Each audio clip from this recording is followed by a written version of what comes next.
Hi అండి. ఎంతో healthy అయిన మేక కాళ్ళ సూప్ ఎలా చేసుకోవాలో చూద్దాం.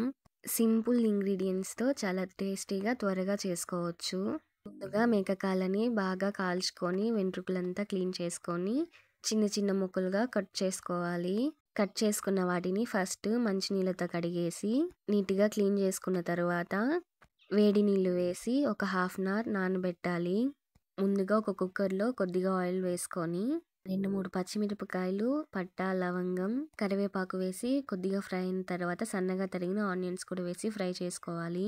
ఒక చిన్న సైజ్ టమోటాని కట్ చేసి వేసి, కల్లుప్పు వేసి ఫ్రై చేసుకోవాలి.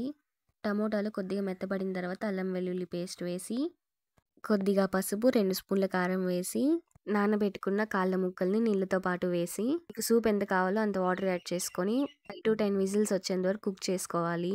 ప్రెషర్ మొత్తం పోయిన తర్వాత గరం మసాలా, మిరియాల పొడి వేసుకొని 2 స్పూన్ల కార్న్ ఫ్లోర్‌ని నీళ్ళల్లో కలిపి లాస్ట్‌లో వేసి కొత్తిమీర యాడ్ చేసుకున్నామంటే మటన్ సూప్ రెడీ.